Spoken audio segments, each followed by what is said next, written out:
燃え上がれガンダム。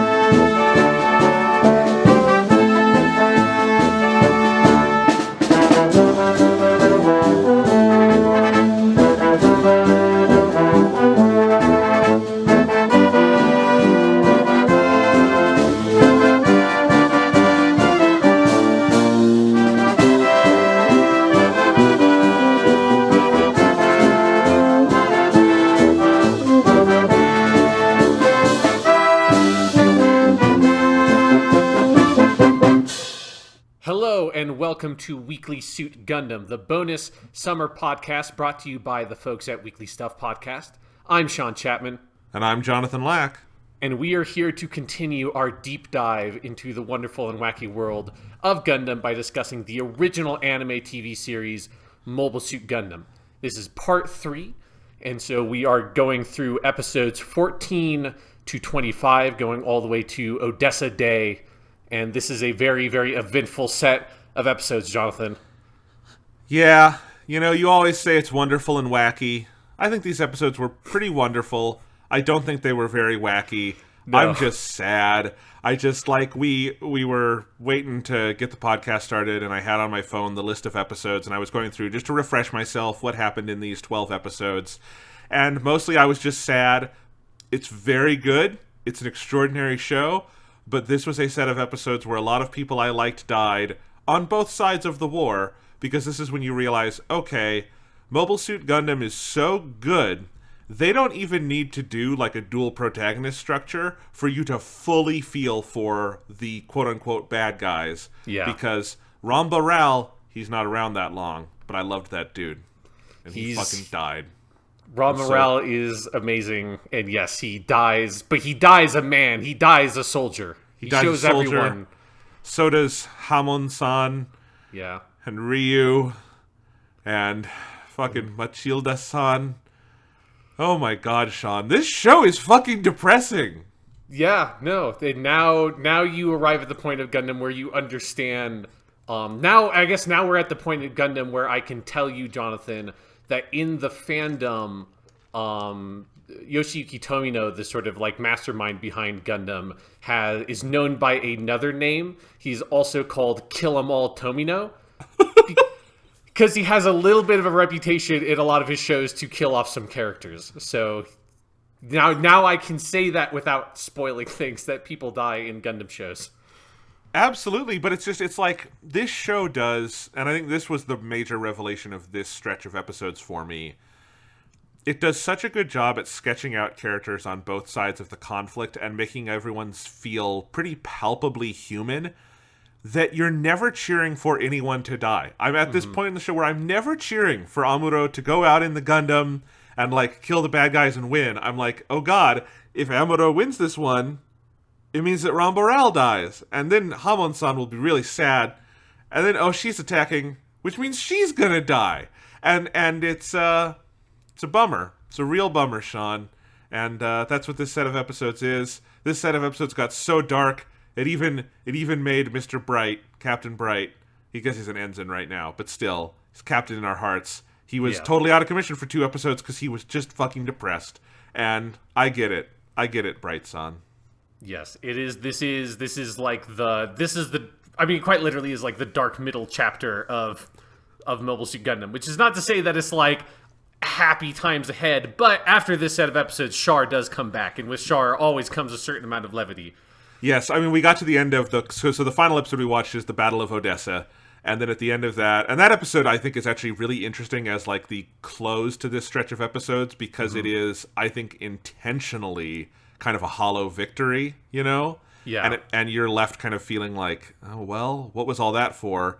And then it goes into the next time on preview, and the narrator's the person who they have assigned is ... And then you see Char, his silhouette from behind, and I went yes in my chair, because I'm I want more Char. It is It is amazing that this set of episodes we watched, Sean, were as good as they were when they took out one of their three main characters, who is the most entertaining character on the show, and just put him to the side for 12 whole episodes, and the show could still be brilliant.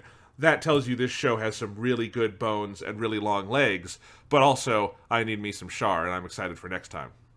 Yes, yeah. It's this stretch of episodes is one of the most interesting sort of... It is sort of a foundation setter for a lot of things for the whole franchise.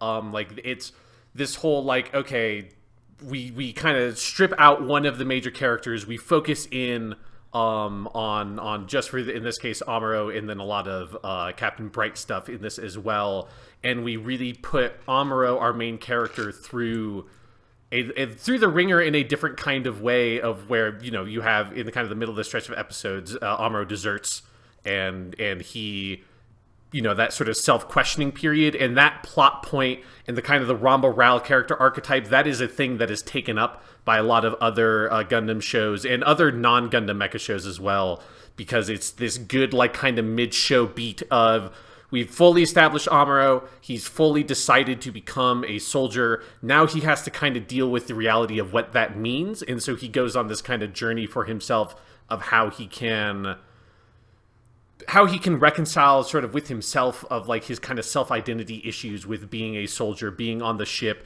and, you know, he is needed because he can pilot the Gundam, but other than him being able to pilot the Gundam really well, Amuro is not super useful to anyone, and so he kind of has to kind of come to terms with all that and grow as a person. And this set of episodes and that storyline, I really, really love.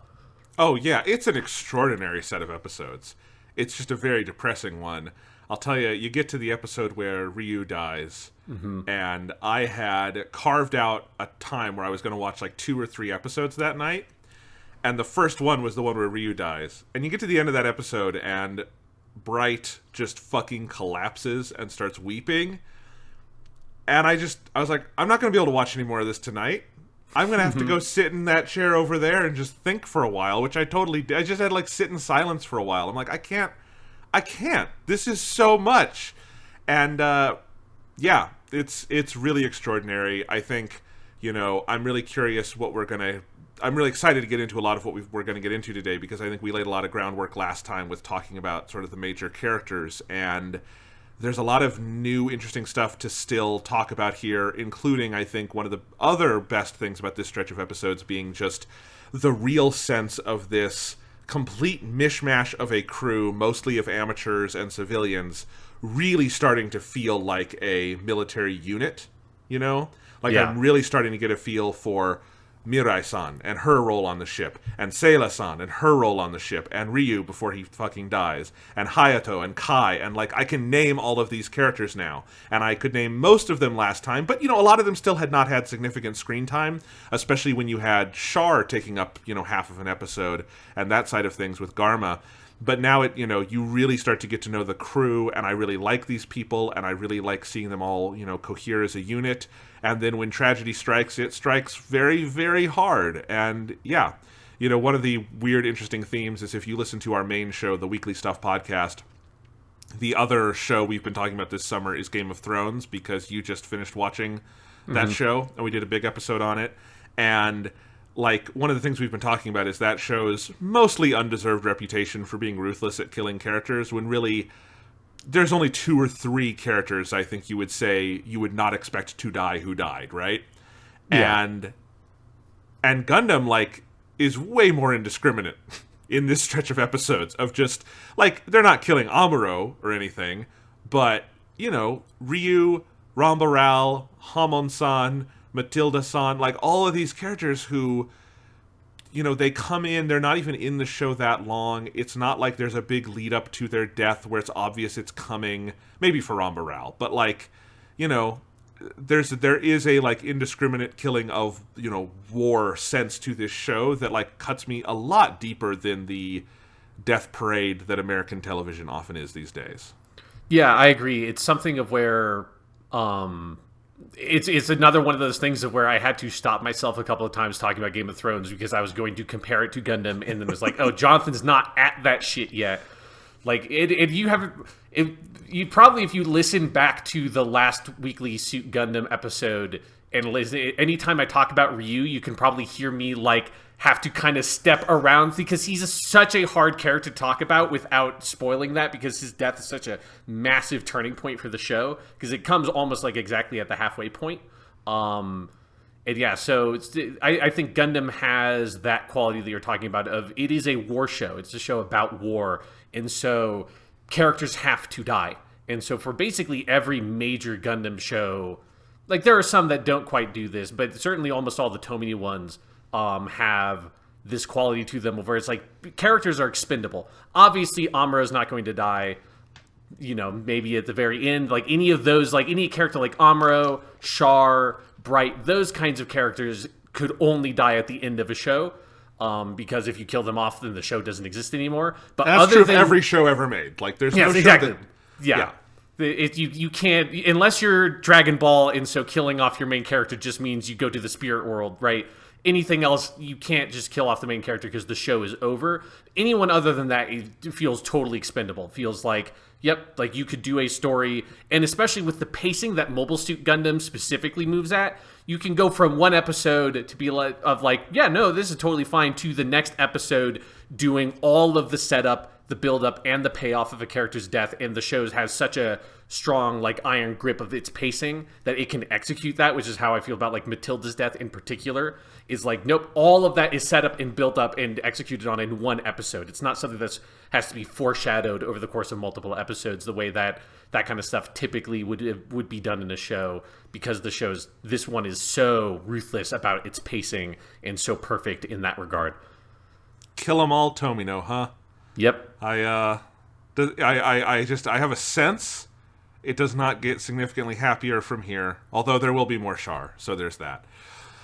But yeah, man, like where do you want to go with this set of episodes? Because there's a ton of interesting stuff to talk about. I feel like it's also like more than either stretch we've talked about so far. There's a real clear arc to it. Especially from episode like 16 on, 14 and 15 a little less so, but like 16 to 25, you could edit those into a movie like pretty easily, I feel like, you know? Yes, you could. One might say. Maybe they did. Maybe they did. One might say that you could make this is to me the clearest, like this was by far the easiest stretch of episodes. Like I could, 14 and 15 can kind of go wherever, but yes, 16 to 25, when I sat down and looked at the list of episodes, like, okay, where should we break on the podcast? This was easily the easiest. Just like, nope, yep, this chunk is rock fucking solid. It's not like the first chunk of episodes we did, which is like kind of 3 arcs, more or less arcs of episodes kind of strung together. The next set is a bunch of sort of like 3 to 4 episode arcs kind of strung together. This, as you say, is a big one. But so I think before we dive into the main stuff for this chunk of episodes, let's get 14 and 15 out of the way and talk about those, so then we can talk about the main stuff, because these are the two most... 15 in particular is the most like just like standalone fillery kind of feeling episode of Gundam. Time Be Still, episode 14, also has stuff like Matilda's in that episode. It does set up some stuff, but that episode also feels fairly standalone. Like Ramba Ral doesn't show up. None of that kind of stuff is in it. Yeah. But here's I guess the difference. I thought 14 was still a fantastic episode. Absolutely. I really like that one. Like it is like, here's the thing. Mobile Suit Gundam is one of, if not the most qualitatively consistent shows I've ever seen. Mm-hmm. It is just rock solid. You are within, like, the qualitative, like, range of these episodes is so small. You're between, like, an A and an A+ every week, except for episode 15. And that's what makes 15 such a massive outlier, because it's not a bad episode. It's just not a up here Mobile Suit Gundam episode. Mm-hmm. But 14, yeah, less plot relevant, but that is the one where, if you don't remember, one, it's got the best title of any episode, Time Be Still. Yeah. It's a real, like, city on the edge of forever, like, original series Star Trek kind of feeling title, and I love it. Time Be Still is, whoever, like, translated that title, like, pat themselves on the back, because it's such a fucking great way of phrasing it. It is. The Japanese title is great, too. Jikan yo Tomare. Yes. I love it. But anyway, that's the one where there's this like young group of kind of hotshot Zeon soldiers who see the Gundam and are like, hey, if we took out that Gundam, I bet we could get discharged from the army early and get to go home. That'd be awesome, right? And so they've hatched this plot where they plant bombs all over the Gundam, and then Amuro has to get out of the Gundam. They have no idea how long these bombs are going to be there before they go off, because they're on a timer, but they don't know what the timer is. And so Amuro alone, because he doesn't want to risk anyone else's life, is going around disarming these bombs. It's basically like if the Gundam became the Hurt Locker for an episode, but also the people dropping the bombs were like this weird, like they're the opposite of the White Base. They are a similarly young group of kind of hotshot soldiers, and then at the end of the episode, they all come over sort of in disguise as civilians to meet Amuro and the crew of the White Base, because they're like, these guys are amazing, and the kicker is Bright at the end being like, those were soldiers, right? And like, yep, those were soldiers. Bye. It's just, I thought that's a great little standalone episode. Yeah, it's definitely, it sort of stands out because it is so sort of like, again, it does, like, I think the first half of the episode has some stuff that sets things up, but that main core plot isn't critical to anybody's, like, character arc or anything like that, but it is such a, like, ruthlessly entertaining episode. I think the drama of Amuro disarming the bombs, and there's that, like, if this moment hits me every single time I watch this episode of, you know, like, Amuro got most of the bombs, and then he looks under the foot of the Gundam and sees there's one more bomb stuck under the foot, and he's, like, desperately clawing at the dirt to try to get like, enough leeway so he can actually get under there and get it, and everybody on the White Base is watching it, and they've just been, like, you know, sweating their balls off, just being like, oh my god, like, we want to go help Amuro, but we can't, because we don't want to risk everybody. And they see that, and Bryce just like, if it's just lifting up the foot of the Gundam, like, we can do that. And everyone just gets into the truck and goes to help him. Like, that moment hits me really hard of feeling like, oh, that's one of those moments where it feels like the crew has, like, really come together and is a big singular whole unit and kind of like a family. Absolutely. It's very memorable, because I'll say, the way I watched these episodes, it's been 2 weeks since we last recorded Weekly Suit Gundam, and I watched 14 right after we recorded, and then I actually waited about a week before I watched more, because there was just a bunch of stuff going on, and then I kind of marathoned in just a couple days, 15 through 25. I still was like, 14 was super fresh in my memory when I went to look at the list of episodes today, and I just was like, yeah, I love the Time Be Still, that's a great one. Yes. I also just love the sense it gives you of seeing, like, normal Zeon soldiers. Like, we've seen a couple of those, like the refugee episode with the two guys that drop the supplies for the mother and child. Like, it has that kind of sense, and I like whenever the show can give you a peek at what is it like for these other people. And they, like, you know, the Zeon soldiers in Time Be Still basically feel like they're from, like, MASH or some other sort of, like, Vietnam kind of story of they're just kind of sitting around, they have really nothing to do, they're not on the front lines, they're not actively fighting anybody, and so like, the main dude kind of just hatches this plot. They only have, like, the one Zaku, they just, like, they're totally undersupplied and undermanned, and they come up with this, like, kind of harebrained scheme to try to get back home, and that element of it is very fun, and it gives you a useful sort of, like, world building lens to see other soldiers on the other side of the war. It does, and I'll also say, despite his reputation as Kill Them All Tomino, I also do think the show knows when not to kill certain sets of characters you meet. Like, if that episode had ended with, like, Bright going, hey, those are soldiers, right? White Base fire, and they all died, I don't know if the show could go on, right? Like, that would be such a bummer. Or, like, the one with the mother and child, and then the two guys who help her, they don't die either, which I also think would be, like, so tragic if you watch those two characters die. There kind of has to be a line where certain characters, you know, maybe they go and die 2 days later, but if we watched our characters kill them, it would just be so heart-wrenching, you know? Yes, yeah, because it is, you know, it's the delicate balance of Mobile Suit Gundam of you want it to have this sense of realism to it, but at the same time, like, I think if you pushed it too far, the kind of kids cartoon aesthetic of it would, like, break and make it feel so twisted and, like, sadistic if you went too far with it. Which is, like, one of those things where, like, maybe if left to his own devices, Tomino would have done that. And it's one of the things that's nice about, you know, like, I think Tomino is a creator that works well with a team. And so, like, all those elements together kind of help create that tone of the show and help create that balance. Because, yes, you can't just kill everybody all the time. Sometimes you have to say, no, we have to let it go, or it's too dark, it's too much, it's too cruel. Yes. All right. So then there's episode 15. Yep. And that's a weird one. You want to talk about the history of episode 15?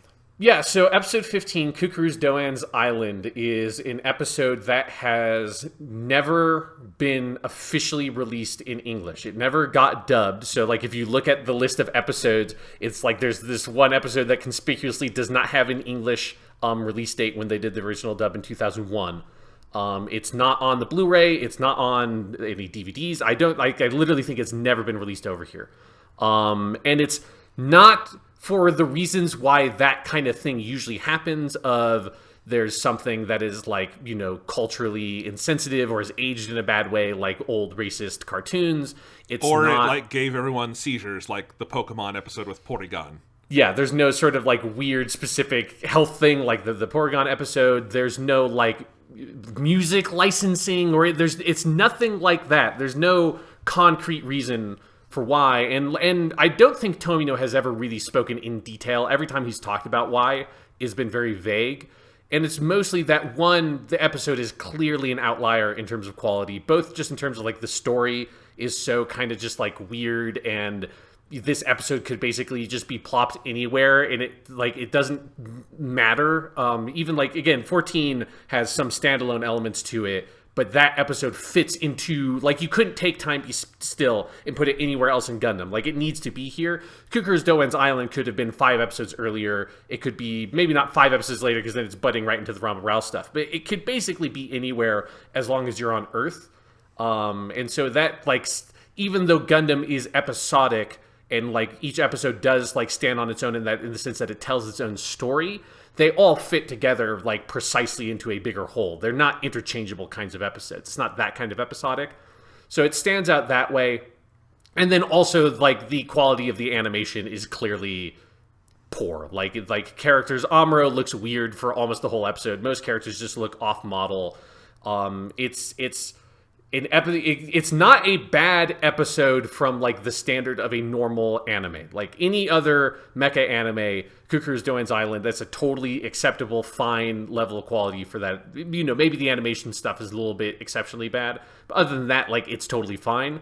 But it is, in the scope of the rest of Gundam, it stands out as this weird quality outlier, and so Tomino is like known to not like this episode, and as far as we know, it is specifically like his sort of desire to have that not really be part of like the Gundam canon going forward is what kind of erases it from most modern releases and all the English releases.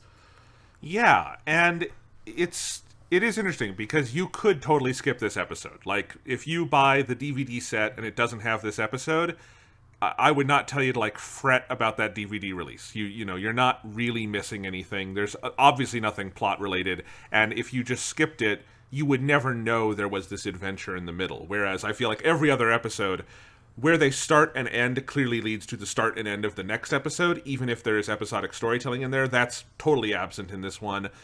What I said to you off the air, Sean, is that this feels to me like an episode that fell in through a dimensional portal from the alternate universe, where Gundam is a much more standard, like, super robot kind of kiddie anime show that maybe has some aspirations towards higher themes, but overall is just kind of an episodic show about a crew going and having adventures in big mech suits. You know what I mean? Yes, yeah. It's the sort of thing I described of my impressions about Mobile Suit Gundam before I had ever watched any of it. Just seeing like the animation style and it having that kind of Saturday morning kids cartoon kind of look to it.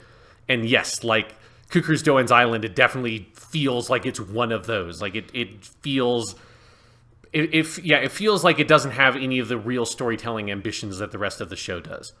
Because I think there's an interesting idea in the episode, which is there's a Zeon soldier who has defected because he killed the parents of these young children, and he felt so horrible that he took the young children under his wing, and with a Zaku went to this island and like is using the Zaku to defend it and not let anyone come to the island. I actually think you could make a really good episode of Mobile Suit Gundam about that. Mm-hmm. This one just, it doesn't go that deep with it. It's pretty much just Amuro finds the island. He gets knocked out by the dude in the Zaku. He wakes up. He kind of learns about Doan and this island and everything. And then the white base comes and then some Zeon soldiers come to find Doan, and they all fight together and beat them, and then they leave. And it very much like, it feels kind of like any sort of formulaic Saturday morning cartoon. Like, kind of, it reminded me of like an episode of Pokemon where like, we've gone to this town, and there's this person who has a problem, and it's fine, but there's a reason like people don't generally watch every episode of Pokemon slavishly and do a podcast about it, you know? Yes, it would be very hard to do the episode by episode breakdown of Pokemon, because at some point you're just having the same conversation over and over. Yeah.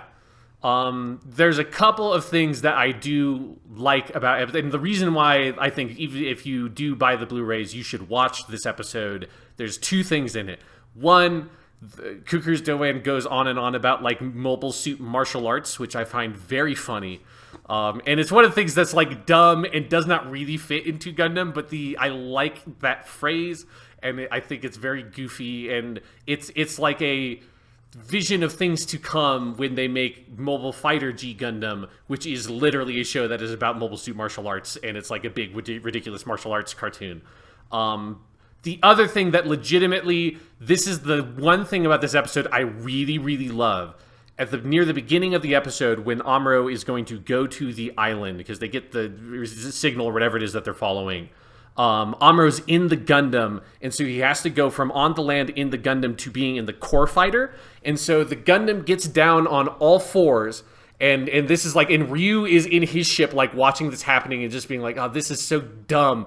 And the core fighter mid-block detaches from the middle of the Gundam and flies off. So the Gundam's torso is just there sitting on the ground on its hands, and its legs are just like in the kind of like dog position or something. And there's something about that, like, where the show then points out, like, this is very dumb looking on purpose. And I like that sense of the mobile suits not being just like elegant, incredible death machines. They are just like big machines. And so it's like, yes, this looks very dumb to have the Gundam like be in this very weird looking position, but it's the only way to have that middle block eject out. And so that little like 30-second sequence or whatever is one that is very memorable to me in the history of Gundam. And I like, there's another show later on called Turn A Gundam that has a lot of that kind of feel to it, of the machines just being machines and not being sort of elevated to some sort of special position in the way that they're represented in the show. Yeah, and actually that's a theme of the, I feel like, group of episodes we're going to talk about today, is they do a really good job at showing all, like, I really now have a very good sense of how the Gundam and its different component parts go together and come apart and like mix with other things. And like this stretch of episodes gives a lot of animation attention to how the core fighter docks with, you know, Gundam parts A and Gundam parts B, and then later with the Gundam extra parts they get from Matilda. I forget what that's called. The G-Fighter. G-Fighter, all of that is so fucking cool. But also sometimes you're right. It's like, oh, right. And this is like kind of a big unwieldy machine, and it does not have personality inherent in itself, right? Exactly, yeah. So anything else to say about Cuckoo's Doan's Island? It's a fun, weird footnote in Gundam that every time, whenever you talk to someone that's like, oh yeah, I think I'm going to watch the show, you have to remember it's like, oh yeah, you might want to check out this episode because it's not going to be on those Blu-rays. You might like go YouTube it because it's very, very, very easy to find. Yeah. Also, Cuckoo's Doan's Island sounds like a really lighthearted kids show, where like Cuckoo's Doan like teaches you lessons about the alphabet and stuff. You know, if they wanted to do a Mobile Suit Gundam spin-off that's just that, it's just Doan on his island teaching the orphan kids, like, weird lessons of, like, you know, their ABCs and their 1, 2, 3s and everything, I'd watch that. Yeah. It's like, you know, I think it would be, like, a mix of that and, like, Blue's Clues. He has to solve, like, mysteries on the island. That'd be fun. Yeah. And occasionally kill people in Hisaku. Yeah, well, and like throw big rocks and punch them, and yeah, it's because he has no guns, so he has to rely on his mobile suit martial arts. Awesome. Yeah, so moving on from those two episodes, then we move into what is like the main chunk of this stuff, which is if you were like treating Mobile Suit Gundam like it's Dragon Ball, it's the Ramba Ral arc, right? It's the Ramba Ral saga. With our beautiful mustachioed man and his wife/partner. I don't know. I don't think they're technically married, but his partner Hamon, going through the desert. They are on a revenge mission from the Zabis to defeat the White House, or the White House, the White Base, because they have. I wish Ramba Ral and Hamon would defeat the White House. Honestly, that would be a good world we would live in. But they have to go defeat the White Base because the White Base is responsible for the death of Garma Zabi, the youngest of the Zabi family. And so we are introduced to that whole concept and these characters in episode 12 from the last set of episodes, but we didn't talk about Ramba Ral too much then because we didn't really know him yet. Jonathan, Ramba Ral is one of my personal favorite characters in Gundam. I think I probably said that last time. Now you have met the man, the legend himself. How do you feel about Ramba Ral? He's so great.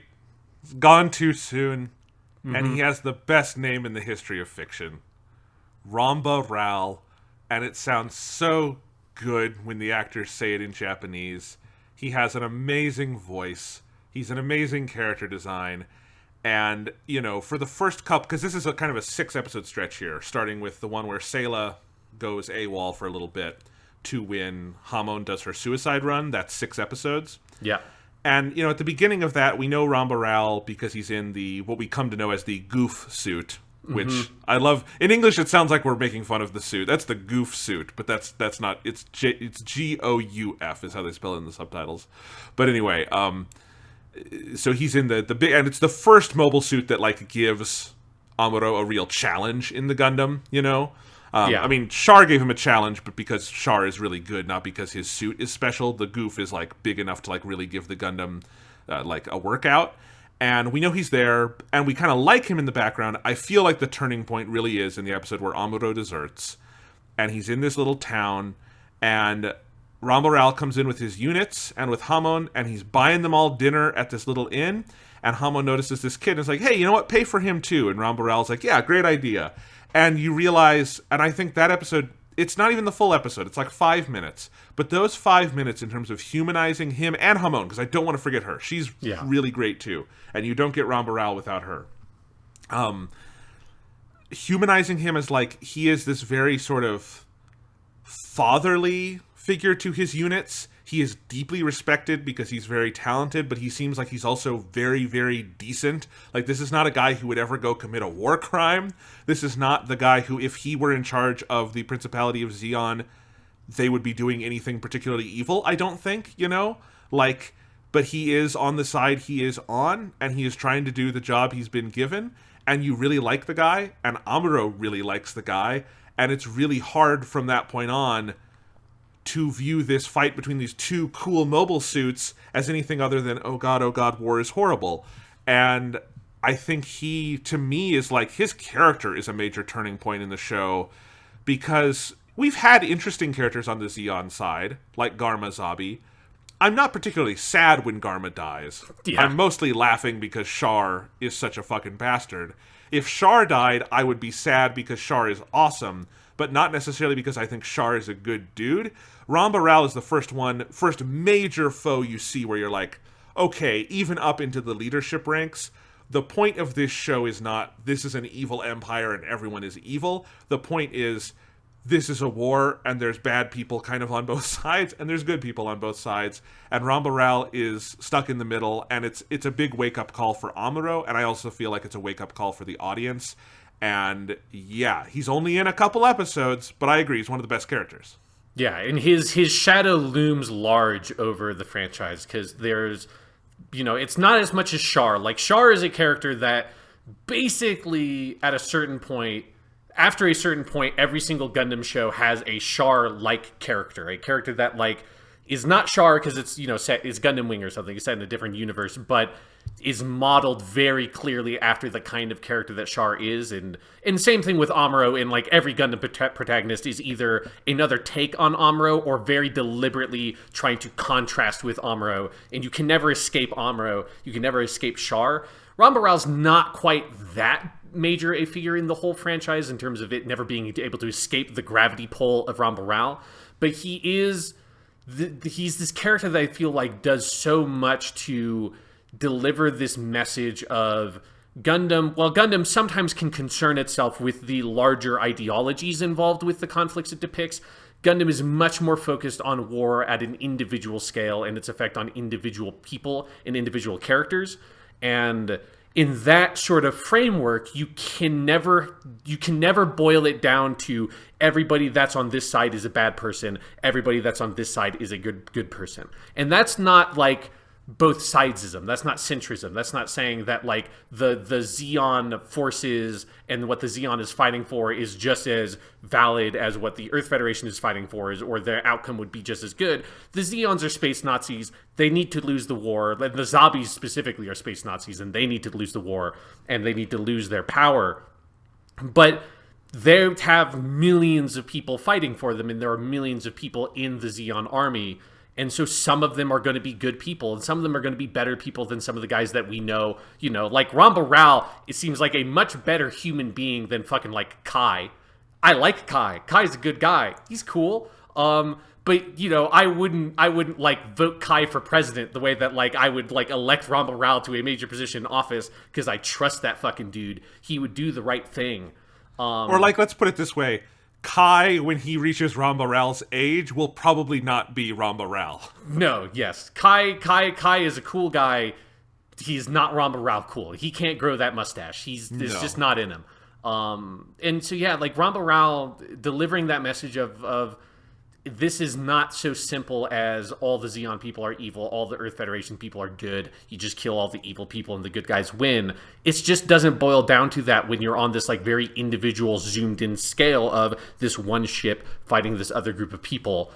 And one thing I think about, and I thought about a lot watching it this time, was imagining the scenario where like what if Amuro was like, what if he had grown up inside 3 and he was like part of the Zeon forces and he had enlisted and was in Ramba Ral's unit? Like how different that relationship would be, and how much better a commanding officer Ral is than Captain Bright. You know, like Bright just has no idea how to deal with Amuro. Like that's one of the major themes of this stretch of episodes in particular, is like Bright just doesn't know what to do with this traumatized war boy.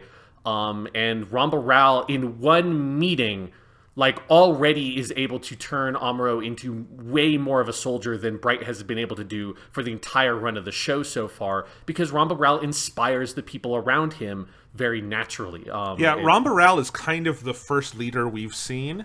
Not kind of, he is. He's the first leader we've seen. Maybe Matilda. Matilda is also a leader. It's a little different because her unit's a different kind of thing. But he is the first, like, military leader we've seen who has the power he has and the respect he has because he has earned it. Mm-hmm. He has earned the love and respect of his people. They will follow him to the death because they love that guy, not because he is a Zabi, not because he is kind of a weirdly charismatic pretty boy like Char. You know, not because like with Bright, like Bright's a really good dude, but like that's out of fucking necessity, right? Yeah. Like he was the most senior officer on this ship where all the adults died, and he actually, you learn in this stretch of episodes when he's promoted to ensign, wasn't even a ranked officer, right? Like mm-hmm. he wasn't a commissioned officer. So like that's just a very different thing. You know, Bright has not had the time to learn how to be a leader. Ramba Ral has spent a lifetime doing it. And that is, I think, a really important contrast, too, because we'll get to that later. But my thoughts on Bright, as I think was designed in this set of episodes, have complicated a lot from what I said about him last time on this show. And I think part of that is the contrast with a figure like Ramba Ral. Yes. And then, of course, you can't talk about Ramba Ral without also talking about one of my personal favorite mobile suit designs, which is the Gouf. Gouf is so good. It's so good. I mean, I just love the like main Zeon mobile suit designs in general. Like I think the Zaku, the Gouf, and then also later in the stretch of episodes we meet the Doms. Like all of those designs are so good. The Gouf to me stands on top. It's, you know, it's like a blue Zaku with like big spikes on its fucking shoulder pads, and it's got like a big horn on its head, and it's got the fucking heat rods that shoot out, that electrocute and like disable other mobile suits. And then he's just got this big fuck off, I think they call it the heat saber, which is his like version of the beam saber. Like the Gouf is just such a amazing iconic design. And when that shows up, when Ramba Ral shows up in episode 12, the first time we see him, that's the first time we're introduced to the Gouf, and it's just like, oh shit, the Zeons are developing more advanced mobile suits. And that's actually something when we encounter Kycilia Zabi in episode 18, she sees the Gundam for the first time, and she's like, oh, that's what the Earth Federation mobile suit is. Oh shit, we need to accelerate our mobile suit like development and research and development. And the Gouf is one of like the first sort of new mobile... It is the first new mobile suit we've seen outside of the original set of the Earth Federation stuff and the Zaku. And it's such a strong point of this show in particular that I think the mobile suit designs are so crisp and clear and clean, but also have such a distinctive silhouette that if you have a Zaku, a Gouf, and a Dom all lined up next to each other, they're very identifiable. I can recognize all of them on sight. I know all their names. And that is not true of most of these kinds of shows. Most of these shows have so many of the enemy mobile suit, or like if it's not a Gundam show, like enemy mechs, that they're like very interchangeable and disposable and have a little bit of like the Michael Bay Transformers thing of, we just kind of threw a bunch of parts on it to make it look cool, but it doesn't actually have a clear design to it. The Gouf has a very clear design, and every time they pop up, I'm like, fuck yeah, fucking Gouf looks so good. Yes, I agree completely. I love all of them. And this is also very much from that period of anime in the late 70s, early 80s, where you have a lot of very detailed and rich designs, but they're clean. Like, I would also compare this to, like, all of the mech stuff in Hayao Miyazaki's early movies. Yeah. Like, the Gouf reminds me a lot of some of the machines in Nausicaa and in Castle of Cagliostro and Castle in the Sky especially. Oh, man. There's some similarities there. And I feel like Miyazaki and Tomino artistically kind of come from a similar, like, background, I feel like, in terms of what they like and like to put on screen. There's something very clear to me about that. And yeah, the Gouf is great. And I also feel like it's such a good suit for Ramba Ral to have. Yeah. Because that dude with that name and that mustache and that heft and that look, of course, that's what his mobile suit looks like. That's his fucking mobile suit. And I feel like the only other character who has that clear a relationship is probably Char with his red Comet mobile suit.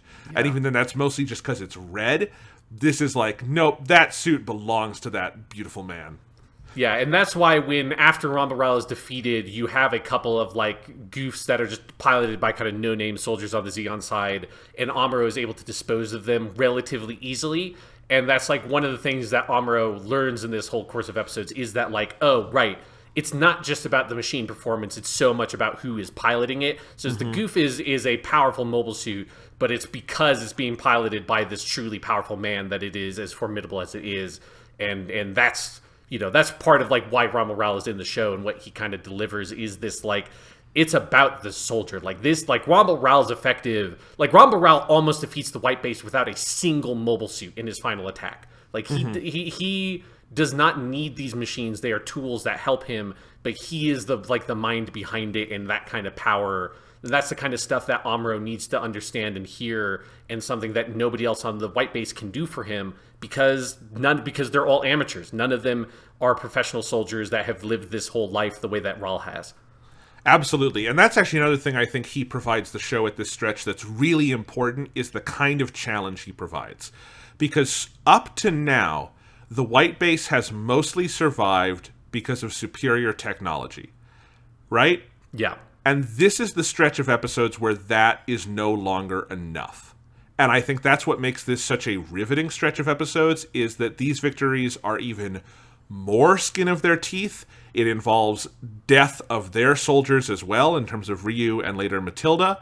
The white base at a certain point in this stretch, after Ramba Ral dies, is just completely defeated in one episode. And that's a really striking episode, because it is the first time it goes down, and they are grounded, and they survive because they have a good idea with like, let's put some smoke out and they'll think we're dead. But they're defeated, and that's the first time we really see like they are outsmarted, they are outgunned, they are outdone. And the only reason Ramba Ral dies and is defeated is because he fucks up because he's surprised seeing Sayla. You know? That is it. Were it not for her, if she were in a different room, if she weren't on the ship, he would have won. And they would all be, probably not dead because he's not that kind of soldier, but they would be prisoners of war. And that is really harrowing and exciting, and I think really important, because I think this was a point where if the show had continued going on with the template of every time it's a tough fight, but they win by the skin of their teeth because Amuro discovers something new about the Gundam, or that beam sword is just powerful enough, that would get pretty stale. And right when you start to feel like it could get stale, you meet Ramba Ral and things change. And I think the duel between him and Amuro in the episode before he dies is the best Mobile Suit fight on the show so far. Oh, absolutely. Yes, because that's just the specifically their fight where there's the one shot where Ramba Ral is coming at it. I mean, first it's their fucking, both of their cockpits have been sliced open, and there's like most like iconic like fuck off moment ever is Ramba Ral just with his fucking hands just pushing fucking molten metal out of the way so he can see better, and it's so just like oh my god, this guy's fucking cool. But then, yeah, he charges at Amuro, and then Amuro takes, like, this very, like, samurai-looking stance, ducks under the blow, and cuts the Gouf's hands off. That piece of animation, it's literally, like, 2 or 3 seconds, but it's so gorgeous. And it's something where the fights in Mobile Suit Gundam are not super elaborate, but because they just don't have, like, the time and budget and technology to do really, really elaborate Mobile Suit fights the way that later shows do, but because they can't do that, every single moment in the fights feel like really important. And so there's not just a lot of like, oh, I'm standing over here and shooting, and then you're like taking cover and shooting, and it's just like, and then here's like 50 beam clashes or whatever as we just go through this whole like 20-minute long fight. Instead, the fight is quick and vicious, and there are like a handful of decisive moments that again are mostly because like Amuro is getting better as a pilot, but it's still like the Gouf is good, but the Gouf is not Gundam good. Like the Gundam is still outclasses him. And yeah, like that whole sequence in that fight is I like. There's one episode later that maybe is a better fight, but this is definitely one of the best fights in this whole franchise as far as I'm concerned. And honestly, you know, you're talking about the show has some limitations on how much they can do with the fights. I think it's better for that. Like I think there's something. You know, it's kind of like with certain, you know, kung fu or samurai movies. I love a good, you know, modern kind of stunt flick where you can do super, super elaborate fights and go on for 20 minutes. And I will eat that up all day fucking long. But there is also a certain perfection to, like, the end of Sanjuro, where you just slash and the blood goes everywhere, right? Yeah. And you just, and that's that one move, and that sticks with me more than whole long, you know, expertly choreographed sequences. You know, I will never forget that shot of him cutting off the Gouf's hands, which, like, it's a machine. No one has been actually injured in that, but, like, holy crap, that is an amazing, amazing image. And, like, to build all your animation and momentum around that move and that image and make that the centerpiece, there is an intelligence and a grace to that I have not seen later Gundam shows, but I've seen plenty of anime with big elaborate fights, and like, yeah, there's a logic to that really hits home. Yeah, it forces them to sort of just double down on what are the important beats that this fight needs to communicate, and let's like make those as good as we can and as clear as we can. And the danger is if you have all the resources to make the big elaborate version of the fight, those important turning points and beats are lost in just the miasma of, you know, like you know, a stock Dragon Ball fight that's just like, here's like a bunch of punches that are so fast you can't see it, and then people go and teleporting over here, bam, teleport over here, bam, teleport over here, and there's no like, where's like the martial arts? Where's the momentum shifting? Like those are the things that actually make those kinds of encounters really good. And yeah, because just of the direction Mobile Suit Gundam is great, but also probably because of some of the limitations they have, they are forced to be so strong in the areas that they don't have access to resources that it way like overcompensates and makes the show like fucking spectacular in those sequences.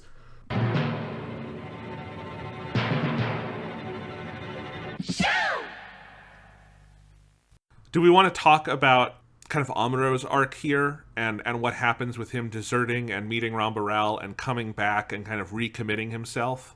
Yeah, absolutely. So the last stretch of episodes, because with all these stretch of episodes, I think one of the ways that like they work, and the reason why I pick them out this way is, one, there's just like plot stuff that happens with like Odessa Day, but also Amuro's arc reaches turning points and develops in each of these stretches. So that 1 to 13 stretch is Amuro going from a civilian to deciding to be a soldier, and sort of, he gets that chance to go back home, and he decides to throw it away instead to stay on the white base and be a soldier. And then this stretch of episodes is about that sense of Amuro. Now that he's committed to being a soldier, his framework of I feel like his sense of self-identity has completely shifted, where before this point, he is afraid of getting into the Gundam. He's traumatized by it. You have that one episode where it's the episode where Ramba Ral shows up, where he is completely basically shell-shocked. He has no sense of self. He's completely unaware of everything around him, and Bright and Ryu basically force him to get into the Gundam to fight, and that's one of the reasons why they're defeated pretty soundly by Ramba Ral in their first encounter, is because Amuro doesn't want to fight. He's afraid of the Gundam. He doesn't want to even be in the cockpit. He has no idea what's going on. And then once he makes that mental shift to, no, I'm going to commit myself to being a soldier, he goes to the other extreme where he's way over attached to the Gundam. And for him, if he's not the Gundam pilot, he's not anything. He has to be the pilot of the Gundam. He has sacrificed basically everything in his life at this point to be in the Gundam, and he has killed a lot of people as the pilot of the Gundam. And so when that moment comes where he overhears Bright and Mirai talking, which is one of the best, my favorite Gundam scenes ever, is he overhears them talking, overhears that Bright is going to take him off of the Gundam, and he just says, fuck this, I'm out of here. And it's he steals the Gundam and just leaves, flies off into the night in the episode Amuro Deserts. And it's it's a really significant turning point for that character, where he now has to kind of go on this journey of self-discovery to re-understand what does it mean to be Amuro? What does it mean to be the pilot of the Gundam? How much of his identity is wrapped up in being that pilot, and how much of that is good for him, and how much of that is just destroying him and the people he cares about? Yeah, it's a really interesting character arc to have, because, and I think it's because the groundwork has been so well laid that this major shift, that this is kind of funny. When I talked about this last week, that some of the criticism I see of original Gundam out there is Amuro is just this stock anime character who's really good at flying but doesn't want to do it. And I was that's a complete misreading of what this show presents in the first 13 episodes. But then I'm that's not him at all in these next 13 episodes, because it's such an interesting shift and subversion of the character and the character type we knew early on to now. It is exactly what you're saying. It is this deep attachment to it. He is actively out there seeking out missions and seeking out glory. The thing that makes Bright want to remove him is that he is ordered to go out in the Gundam, and he's no, you know what? I think it's better if we take the gun tank, and then we can go attack this mine, and we'll just boop, boop, boop, and destroy all that. And it kind of fucks up their attack. And so Bright wants to take him off, and then when Amuro gets out, he decides to go try to find the mine where Odessa Day will happen, and he's just trying to do it all himself because he thinks he wants to prove that he is better and smarter than everyone else, but also that the Gundam is his. And yeah, there's something really dynamic about that, and it's tragic, it's sad, but it is also, it's not as actively depressing as the PTSD stuff in the last stretch, because he is such an active character here, and trying to figure out, as you say, that space of who is Amuro at this point in the show, and where Ramba Ral winds up fitting into that. And then, because I feel this whole stretch is about Amuro and his different parental / leadership figures, right? Mm-hmm. Because you have Captain Bright, who fails utterly at that role here. And we can talk about that. It's not that Bright is a bad dude, but he fails at that. And then you have Ramba Ral, who does a lot for him, even though he ultimately winds up having to kill him. And then you have Matilda, who I also think is kind of it's a maternal figure. It's kind of Oedipal in a weird way. But all of those people give him something, teach him something, and two of them die. Yep. You could also add Ryu in there, I think, to a certain degree. And he doesn't even really have a relationship with Bright by the end of this stretch of episodes. I assume that's going to have to be something in future episodes, is figuring out how that space is negotiated, because it's fallen apart utterly at this point, and Bright has barely gotten back in command.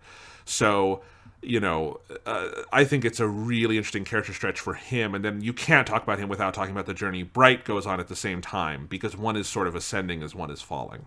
Yeah, and so you have yes, you have the moment where Amuro, because we've had a couple of these moments where Amuro kind of second guesses or undercuts Bright's orders, because and sometimes it works out in their favor because Amuro, I think, does legitimately have a better head for tactics than Bright does. Like, Bright is pretty good at the strategy stuff, and he knows how to kind of command the ship, even if he's maybe too much of like kind of an iron grip on it.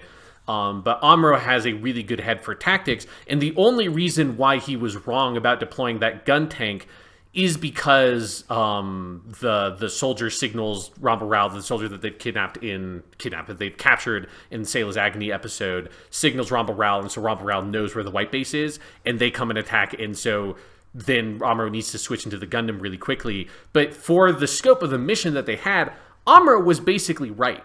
And so you see Amuro is like, now that he's committed to being the Gundam pilot, he's so actively engaged with it. And I love those little moments you see of him in episodes 16 and 17 of he's playing with the data because they captured that Zaku. And so he's really actively trying to like sort of improve the performance of the Gundam.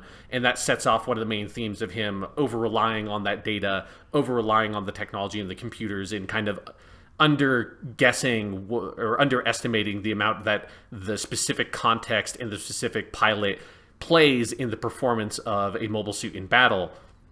But you have all of that like going on with him, and Amuro, I think one of the things, the mistakes that Bright makes is that he doesn't see that Amuro has shifted. Bright's not aware that Bright's not like fully cognizant of the fact that Amuro is now committed. And if Bright came to him as a father figure, if Bright came to him in a more kind way and cooperated with Amuro, Amuro is so ready to turn into the exact kind of soldier that Bright needs him to be. Like, that's maybe not something that's good for Amuro the human being, because that also means Amuro is going to go around killing a bunch of people. That's not always great for him. But it is for the survival of the white base and for like the efforts of the war. Bright is so in the right spot to get Amuro to be what he wants him to be.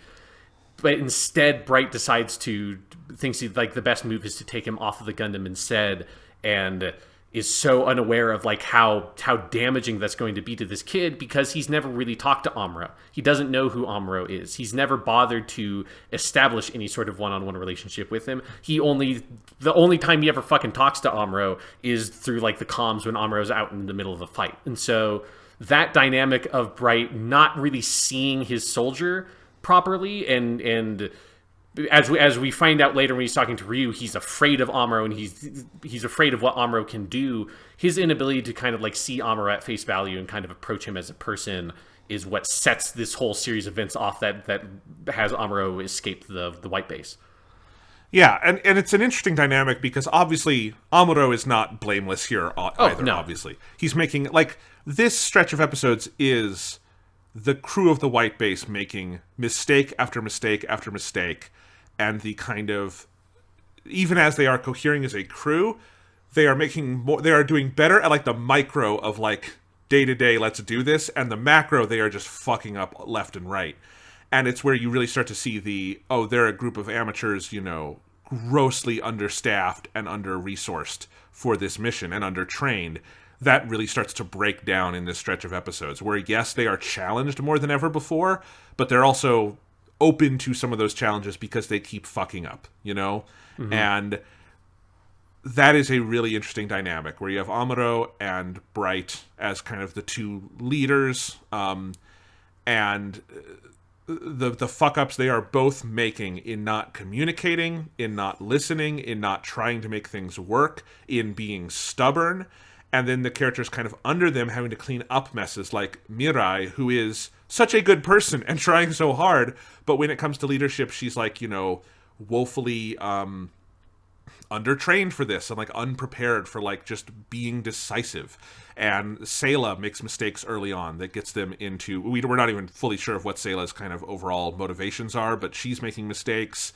Ryu is kind of the only one who doesn't, and it costs him his life. Yeah. To kind of clean up for everyone else.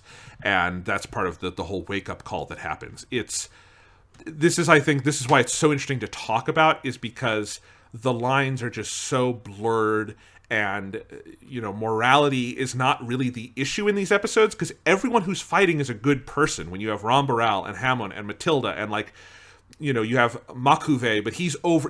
They never meet him. He's an evil Zeon guy. There's Kycilia, is that the name of the Zabi? Kycilia, okay. And she's also, probably evil and everything, but she's over there on the moon, right? But in terms of the characters actually meeting and fighting, they're all good people. And the bad guys are real. They have their shit together, and the good guys don't. And there's something about that whole dynamic that's really complicated and hard to wrestle with, and is part of what makes the show so dynamic to watch and to try to digest. Yeah, and it leads to one of the episodes I find that's like one of my favorites and the most interesting is the Zeon Secret Mine episode, where Amuro decides to go, he's totally off on his own. Frau Bow is incapable of bringing him back, and so he decides to attack that mine. That is one of the mines that M'quve has. Kycilia just happens to be there with the Adzem, I think, is that the big like ship that they have there that they fight the Gundam with. And Amuro is single-handedly able to take down that mine. And it's fun to think about, like, if Amuro had managed to deal a finishing blow to the Adzem, he would have almost won the war, because if you take out Kycilia, she's like one of the most important people in the Zeon army. Like, we'll continue to learn more about her and M'quve as the show goes on. But if he had managed to take both of them out, like if M'quve was dead, Odessa Day is won. Like, it's over. He has no idea that they're there, but like you kind of see how close it's like Amuro did actually get very close to dealing a very decisive blow. But ultimately, all he does is take out this totally meaningless mine. And that moment when Kycilia and M'quve escape and self-destruct the mine so that they can't get any of the resources and the secrets from it. And Amuro's investigating it, and he finds that piece of paper that says, like, Solium mine number 103 or whatever. And Amuro's like, wait, 103? You mean there are hundreds of these mines?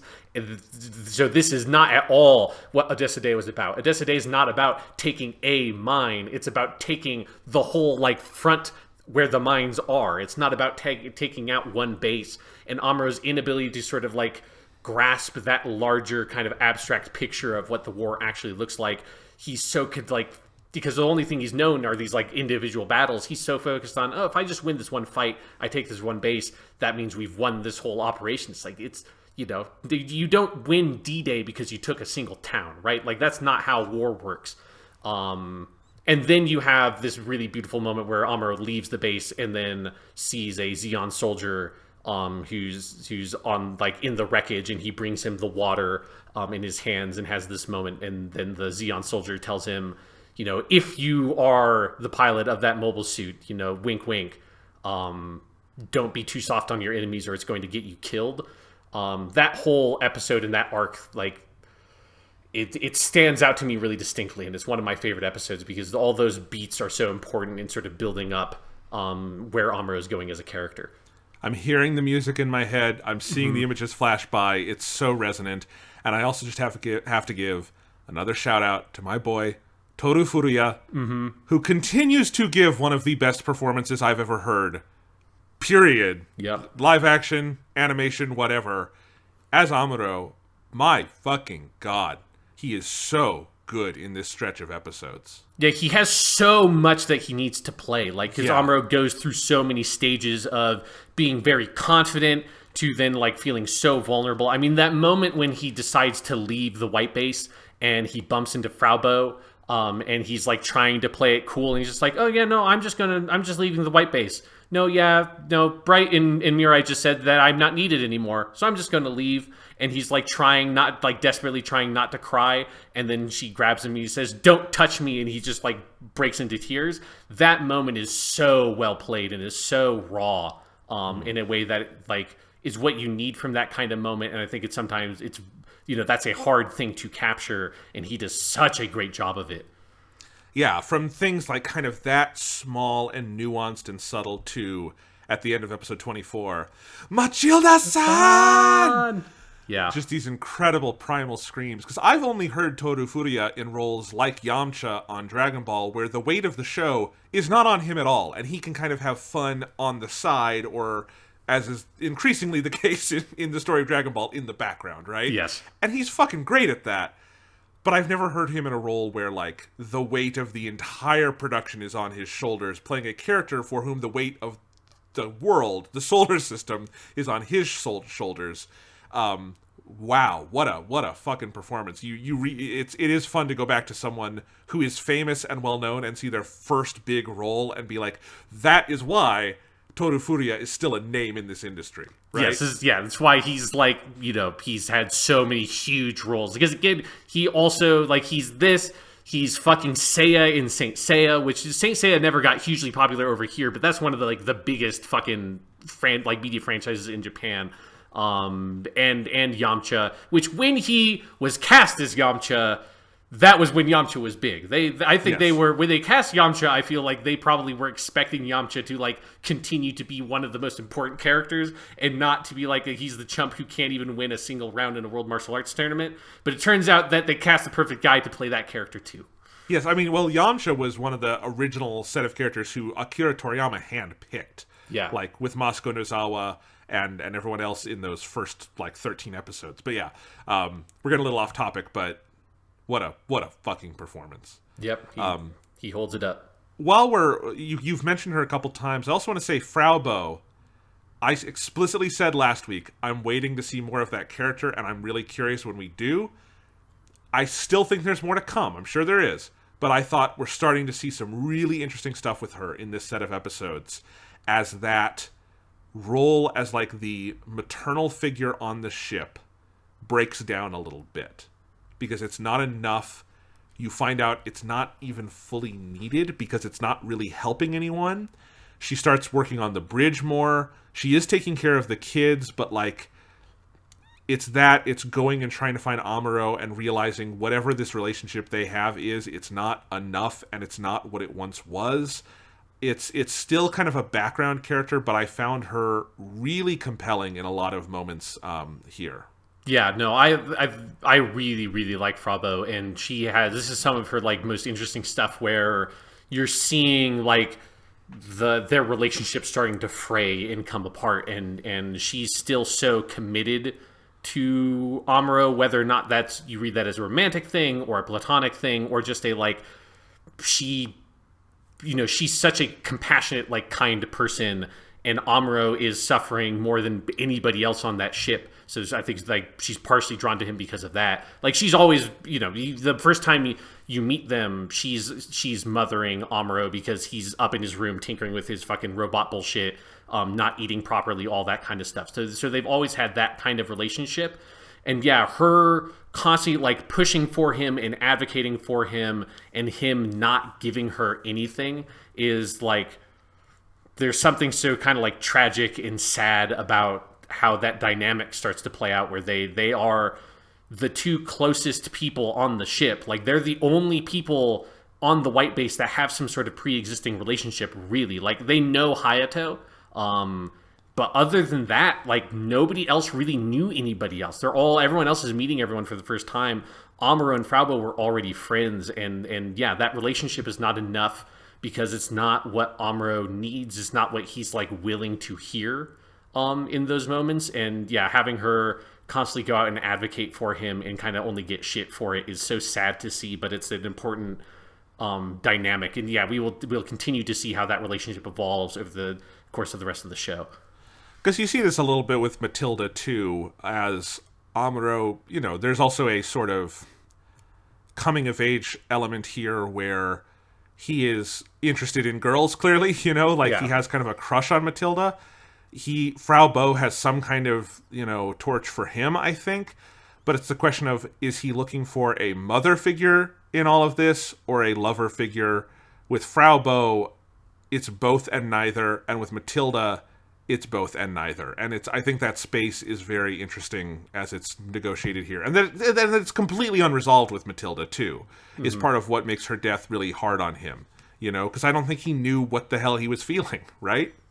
Yeah, and I think it's because I think one of the dynamics is that Matilda is one of the only characters that is like truly like encouraging and complimentary and like directly supportive of Amuro. Like Frau Bow is clearly supportive of Amuro. Everything she does is trying to support him, but she can't be as sort of direct and genuine about it as Matilda can. Partially just because Matilda is so much more mature. Also because she only meets Amuro a couple of times, and so she's just this very like kind, smart woman passing by through Amuro's life, seeing this like trauma kid. And I think like from Matilda's perspective, I think Matilda's clearly aware that Amuro has affections for her, but she sees Amuro as like clearly this sort of like child, like son sort of figure.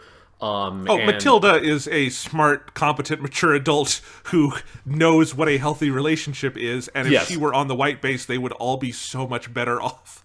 Exactly. It's like, just those little glimpses you see of like she knows how to deal with people, and like to kind of turn his weird affections into just nice moments that are kind of, in some cases, mentoring, in some cases, playful, but never crossing a line. And like when she's around, everyone is sort of doing a better job. Like, that's part of the tragedy of those episodes, is like they need someone like that on that ship just desperately.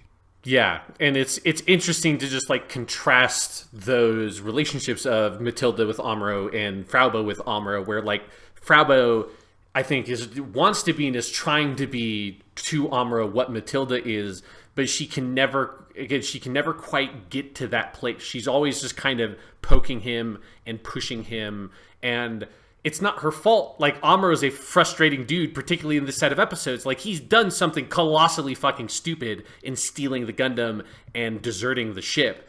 And, you know, like, she's not in the wrong to poke him and prod him that way, but it's something that, like, Amuro's never going to be receptive to that, because he's a fucking 15-year-old boy, and he's an idiot. He's smart in some ways. He's a big idiot in other ways. And Matilda has this experience and maturity that allows her to kind of, like, very softly guide him in the right direction. And yeah, losing that when for Amuro it feels so unresolved is really sad. Yeah, there's an alternate world where Matilda is like assigned to the white base to just like keep them together for a couple of months, and I feel like she would whip them all into shape real fast. Yep. Yeah, it's one of the main dynamics of the show, is just a sense of like, if things were just a little bit different, if this person was just in this scenario of like everything would be perfect, there'd still be a war, but things would be so much better. But we're stuck with the people that we've got. And they are all inexperienced. They don't know how to do any of this stuff. They're all flying it by the seat of their pants. And that's what like creates all these frictions in this section of the show. We've talked a lot about him, but I do feel like we just need to put it all together on Bright here for a moment. Yeah. Because it is a really interesting arc. Because, as I said last time, you get the sense with Bright that, like, I do think he is a natural leader. I think he has that in him. I think if he went the normal, like, military path that he thought he was on, where you would rise through the ranks gradually before being in command of the fucking white base, which, like, you know, no one that young would ever be in command of, like, I think he would be really good at this. And I still think that. But you look at this set of episodes, and he's out of his depth, clearly. And the show finally kind of lets it play its hand and just be pretty frank about that, because he's not good at dealing with Amuro. He's not particularly good at managing, like, resources and overall kind of macro strategy and whatnot. Maybe macro strategy, micro tactics less so. But, like, there is a failure of leadership that starts with, like, you know, in that first episode, Sayla is going off and doing her own thing, and that creates tension. And then Amuro is going off and doing his own thing, and that creates tension. And ultimately, like, Ryu has to go off and do his own thing to save the day. And, like, you do realize there's this kind of leadership vacuum, because Bright is good at the standing on the bridge, giving orders, and keeping things moving side of it. He's really bad at the, like, creating a sense of kind of community and leadership, like the kind of thing a Star Trek captain is good at, right? Yeah. He's not Jean-Luc Picard or Captain Kirk or something like that, where he's really good at knowing his people and knowing how to work with them. He's pretty scared of that, in fact. And when it comes to, you know, Ryu dying after that, it's just, he just literally shuts down, and he becomes literally sick over it, because I feel like that hammers home to him how little he knows or understands the people on his ship, you know? And it's a really interesting arc for that character, and one that is more or less unresolved in this set of episodes, and I'm really curious to see where it goes. Yeah, because because Ryu's role in all of this is he's like, he's the guy running between everybody, like trying to sort of like, put out all these fires, and he's stuck between the two most stubborn motherfuckers in the world, Bright and Amuro. It's like, it's caught between like a rock and a hard place kind of thing. And Bright is the one that needs to be, Bright's the one in charge. He is ultimately the one who needs to, like, whether it's making a compromise or whatever it is he needs to do with Amuro. Like, when Amuro comes back and he puts him in the brig, then lets Amuro out and then puts Amuro back in the brig. Like, Bright is so... I think that's part of it. It's like he's so inconsistent with what he wants. Like, he needs Amuro. He knows Amuro is like the only thing that has really kept them alive so far, but he's also just afraid of him. He's afraid that Amuro is unreliable. He's afraid that Amuro will like go off the deep end or like whatever, like he's going to make a big mistake. And I think he's just afraid of what Amuro is increasingly growing capable of doing, because over the course of these episodes, we've gone from Amuro being someone who couldn't defeat like Ramba Ral and like one Gouf and two Zaku's, like everyone's like he could take out a couple of Zaku's at once, to now like he's regularly dispatching groups of Goufs. By the end by the time you get to the Battle of Odessa, he is wiping the floor with motherfuckers. He is so capable at this point, and so Bright's just so afraid of that. And that's the one thing you can never be, if you're in a leadership position, is afraid of the people who are under you. And that's like one of those big revelations that Ryu discovers, is that Bright compares Amuro to like a caged up tiger, and it's like he's afraid that if he lets the tiger out of the cage, like everything will burn down around him. But that's the exact thing that it would push Amuro into that place if Amuro didn't have these other people like Ryu taking care of him. Well, and just that, like, there's also, I feel like the moment that hammers it home for me is when Ryu dies and Bright is the one who collapses crying more than anyone else, is you realize there's not a significant age gap between these people, Like, they are all, like, Bright is older than most of the other people on the ship, but not significantly so. It's kind of like, if you are a new young teacher, you and I have both been in this kind of scenario, and you're teaching people who aren't that much younger than you, sometimes there are leadership challenges that arise from that. And I feel like that's something that's going on here, where Bright is just buttoning up and acting super elevated above everything in order to convey that leadership, when what he really needs to do is sort of get down in the mud with him and figure this out. And that is the moment in the episode where Ryu dies that really got me and made me so depressed I had to like take a day off from the show, is that Amuro is tearing up, Mirai is tearing up, Sayla is tearing up. I get all of that. That I would have expected. It's Bright just completely breaking down is the moment where you realize, oh, good God, the human cost of this, right? Because Bright has been doing everything in his power to not let that show, and then he can't keep it in anymore. And I feel like that's what's really... I'm so excited to see this next set of episodes for more than anything. Well, I want to see Char. But number two is I want to see what Bright does next when he has gone from super buttoned up, not showing anything, to so emotional he couldn't get out of bed. What is his next move? Because to be a leader, he's going to have to reconcile those sides of himself. Yeah, and you're definitely right that Ryu is such a pillar for that ship, and Bright is the one that stands on top of everything. So when that pillar comes out, like, he's the one that crumbles the hardest, because he is he's very hard, but he's also very brittle in the way that he leads things. And yeah, once he breaks, he just completely breaks. And that's definitely one of those things that's like, it's, I'm glad that I already know what happens in all these episodes, so I knew when I was watching them to save the Ryu Dies episode to be the last episode I watched in that particular session. Because yes, even this is the third time I've seen this episode, like, it still hits me really hard because it's so powerful. It's so incredibly emotional. Well, because it is, like, to borrow another Star Trek term, it's their, like, Kobayashi Maru moment, where they are fucked in that episode, right? Like, they are beyond fucked. And all Ryu can do is kamikaze this ship and give Amuro enough time to maneuver. And one of the most powerful things about that whole moment in the episode where Ryu dies is coming in, doing the kamikaze. Amuro's like, who was in that? Who was in that core fighter? Who was in that core fighter? He doesn't hear back, and there's not enough time. He has to fight. Amuro goes in, he does everything he needs to do. He finishes the battle. He's kind of pumped because, like, oh, we had a really good victory here. But then it's like, someone was in that core fighter. Who was it? And they have to tell him it's Ryu, and the weight of it comes down. The whole way that whole death, the way it is choreographed and laid out, is ludicrously powerful. Yeah, it's one of the areas I've talked about this in both the Weekly Suit Gundam episodes. Is one of the things I really love about this Gundam show in particular is that sense of like how carefully they pay attention to the continuity of information. And, you know, stuff like the Minovsky particles blocking radio communications and situations and stuff make it so that you have to pay attention to who knows what, who has access to what information. And so any other show, I feel like, would play that Ryu thing as when he's flying in to kamikaze the Hamon's ship. He would like get on the radio and be talking to Amuro, and he'd give like Amuro this big last speech and this big dramatic, like, you know, I know that it's been rough, but I see something special in you, Amuro. You can be the best of us. It's like, I do this for you and everyone on the white base. It's like, goodbye, Amuro. Goodbye, Captain Bright. Goodbye. He says, you know, most other shows you have the big heroic sacrifice speech, and then he flies in and destroys it.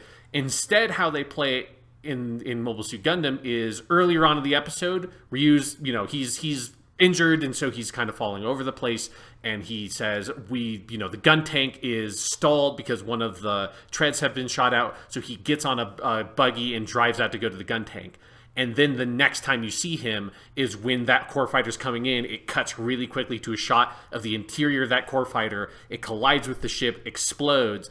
That's when you cut to Amuro saying, who was in that core fighter. That's when you cut back to Sayla and Sayla says Ryu because she's on the comm, so she's the first person to know, like, she's presumably like talking to Ryu, or Hayato knew that Ryu was in that ship. Then it cuts to Mirai going, what? And then it cuts to Bright saying, wait, Ryu? And so the way that information disseminates, and then as you say, Amuro doesn't get access to that yet. Nobody's told him, so he finishes the fight, and then he gets told.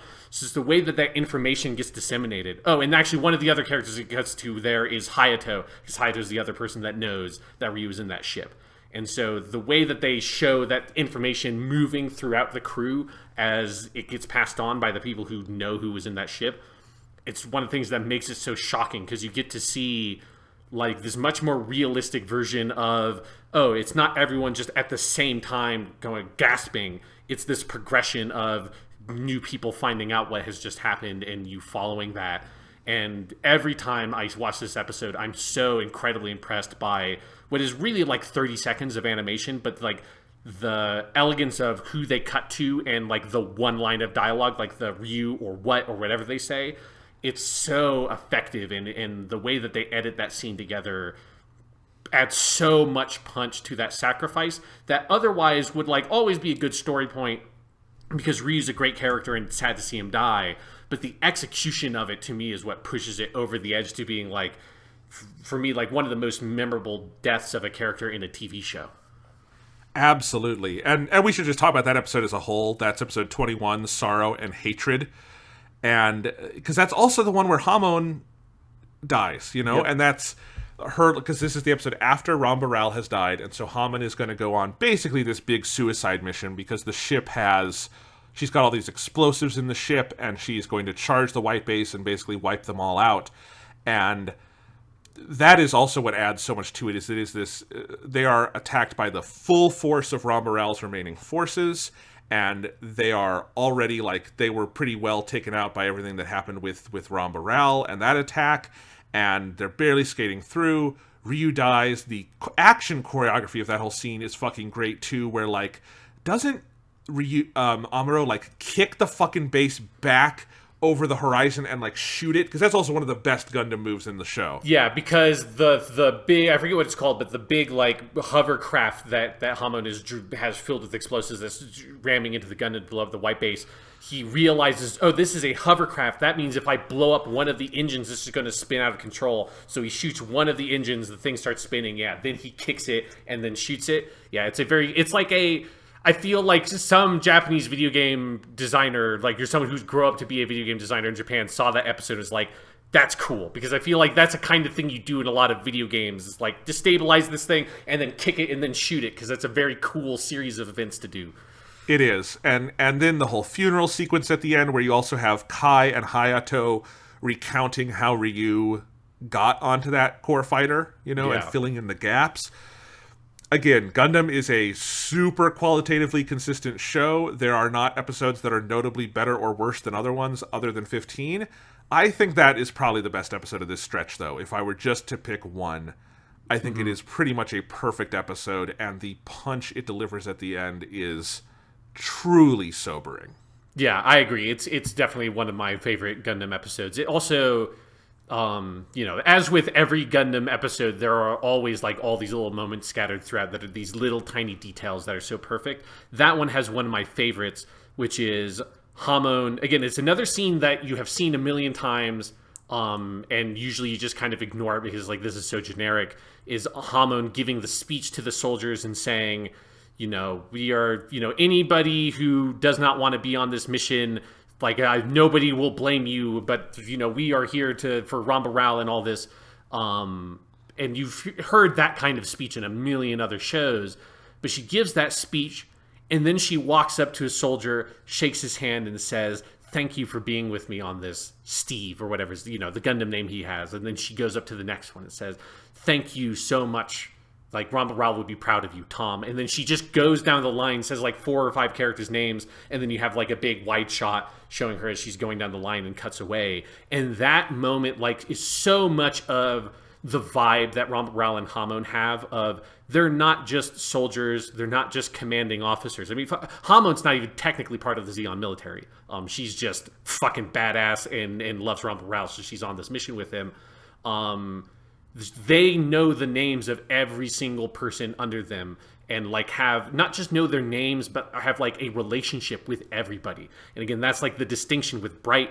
Like, Bright knows Amuro's name, but Bright doesn't know anything about Amuro really, and you get the sense that like Hamon and all these guys know each other. Like they go, when they go to the city in the desert that Amuro's at, they all are there and joking and laughing and having a good time. They have so much camaraderie and they feel like a real family. And that little moment of her going down the line and talking to each guy is so huge. And it's one of those things that it's little moments like that truly set Gundam apart from everything else to me in this genre, that there's so much attention paid to those kinds of moments, those kinds of details, and what it means for the world and the characters.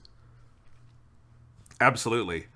So we should probably talk about some of the other standout episodes, especially in this final stretch, where after that you have the last 4, I guess, here, where you have the trap of M'quve, and then Matilda's rescue, and then those last 2, the ones with the Black Tri-Star troops, and then the Battle of Odessa itself. I think the best one of these is episode 24, which is the one where Matilda dies at the end. Mm-hmm. And funny, this is also a stretch of the show where Gundam decides, as many anime before and after it have and will decide, that spoilers don't fucking matter anymore.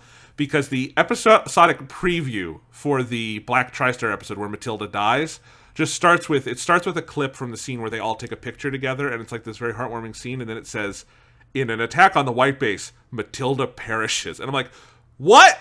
Just sitting there, because I had no idea that was coming, and the episode's just like, yeah, she's going to die in the next episode, guys. So I was waiting that whole next episode.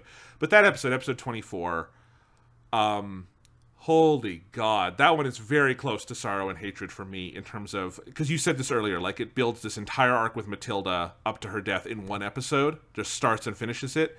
And the tone, it's so elegaic at the first half of that episode with like Matilda on the ship, and everyone is kind of bolstered to have her around, and everyone is kind of, they either have a crush on her or they're just really admire this awesome woman. And like that scene where they all take a picture together and Amuro runs off like whooping because he got this picture and he puts it in the cockpit, which is one of the first moments he really feels like a real soldier there.